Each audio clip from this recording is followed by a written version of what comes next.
જય જવાન જય કિસાન જય ગો માતા મિત્રો. આજે આપણે વાત કરવી છે આ હિંગોરિયાના ઝાડમાંથી આપણે કઈ રીતના દવા બનાવી શકીએ. તો જોઈએ કે અત્યારે આપણે ગુજરાતમાં એમ કહેવાય કે ઘણા ખેડૂતો એમ કહેવાય કે પ્રાકૃતિક ખેતી કરે છે, એટલે કે ગાય આધારિત ખેતી. તો વાત કરવી છે કે આ હિંગોરિયાના ઝાડમાંથી આપણે કઈ રીતના આપણે એના ઝાડના ફળમાંથી કે પાંદડામાંથી આપણે કઈ રીતના બનાવી અને આપણા પાકમાં કઈ રીતના ઉપયોગ કરવો, અને તે છે આપણા પાકમાં આવતા રોગોમાં કયા કયા રોગોમાં ઉપયોગ છે. તો આપણે જોઈએ કે આ હિંગોરિયામાં આવતા ફળ, આપણે જોઈએ છે કે હિંગોરિયામાં ફળ આવતા હોય તો એ છે એમાંથી આપણે પ્રાકૃતિક ખેતીમાં આપણે કઈ રીતે દવા બનાવી શકીએ.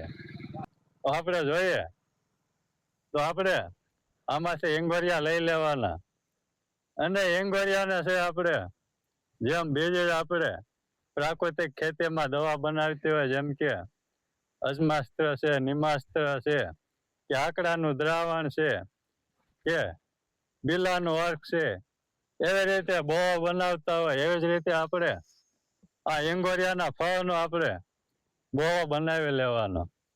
તો આપણે વાત કરવી છે કે આ હિંગોરિયા છે આપણે એને ફોલી અને પછી બહુ બનાવવાનો. આપણે જો એમના આખા આપણે બોળી દેવી તો એનો બોળો બનવામાં દવા બનવામાં થોડીક વાર લાગે છે.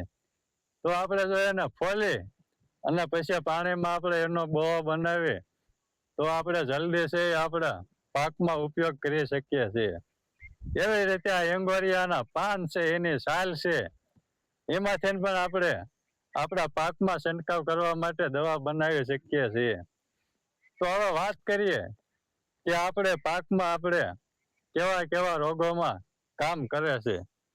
તો વાત કરીએ તો એમ કહેવાય કે હિંગોરિયાનું દ્રાવણ છે, હિંગોરિયાનું અર્ક છે, તે આપણા પાકમાં લગભગ એમ કહેવાય કે ઘણા રોગોમાં કામ કરે છે, એટલે કે ઘણા રોગોમાં ફાયદાકારક છે અને સારું એવું રિઝલ્ટ મળે છે.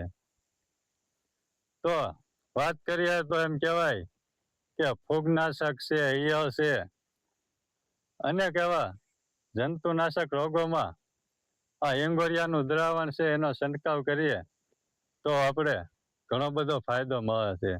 અને વાત કરીએ હિંગોરિયાના આપણે બીજા ફાયદાની, તો આપણે જો હિંગોરિયાનું આપણે દવા બનાવી નથી તો પણ એમ કહેવાય કે આ વાડીના છેડે હિંગોરિયાનું ઝાડ હોય તો એના ઝાડના પાંદડા છે આપણે ખેતરમાં પડતા હોય તો આ હિંગોરિયાના પાન છે આપણે ખેતીમાં એમ કહેવાય કે સેન્દ્રિય ખાતર તરીકે કામ કરે છે, અને આપણે ખેતીને એમ કહેવાય કે ફળદ્રુપતા વધારે છે. કેમ કે આપણે જોઈએ કે પ્રાકૃતિક ખેતી કરતા હોય એવા ખેડૂતોને અવશ્યની મોટા માત્રામાં જરૂર હોય, કેમ કે પ્રાકૃતિક ખેતી કરતા હોય એવા ખેડૂતોના વાડીમાં ભરપૂર પ્રમાણમાં અળસિયા હોય છે. તો આ હિંગોરિયાના પાન છે એ ખેતીમાં એમ કહેવાય કે સેન્દ્રિય કાર્બન કે એમ કહેવાય એટલું બધું ઉપયોગી છે કે જમીનની ફળદ્રુપતા એટલી વધારે છે. તો આપણે જમીનમાં રહેલા અળસિયા અને આપણે જમીનમાં પોષણ આપતા અનેક તત્વો હોય છે, તો એમાં પણ આ હિંગોરિયાના પાન છે એમ કહેવાય કે બહુ જ ઉપયોગી છે. પછી વાત કરીએ કે હિંગોરિયાના બીજા કયા ફાયદા છે, તો આપણે જોઈએ કે અત્યારે ખેડૂતો લગભગ તો એમ કહેવાય કે ફેન્સિંગથી વાડ કરતા હોય, પણ જેવા ખેડૂતો છે એ સજીવ વાડ હોય તો એવી વાડમાં છે એ આ હિંગોરિયાનું ઝાડ છે એમ કહેવાય કે બહુ જ ઉપયોગી છે. કેમ કે આપણે જોઈએ તો આ હિંગોરિયાના ઝાડ છે એમ કહેવાય કે આના મોટા મોટા કાંટા હોય, અને એવા કાંટા હોય તો આપણે જોઈએ છે કે અત્યારે ખેતીમાં રોજડાના ભૂંદડાનો એટલો ત્રાસ હોય છે.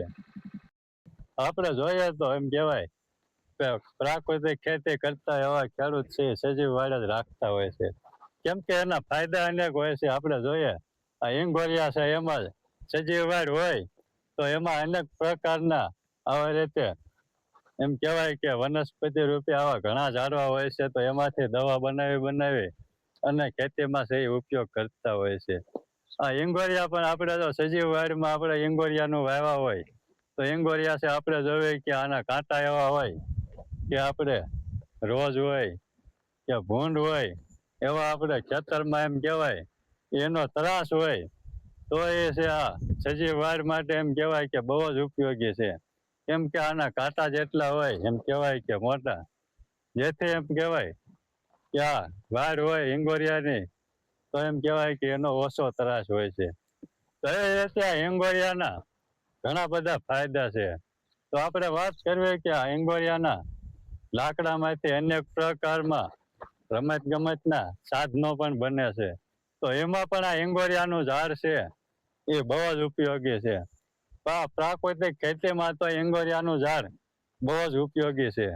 તો આપણે જોઈએ છીએ કે અત્યારે બજારમાં એમ કહેવાય કે રાસાયણિક દવાના ભાવ એટલા વધે છે, તો પણ એ દવા છાંટવાથી આપણને એવું બધું રિઝલ્ટ મળતું નથી.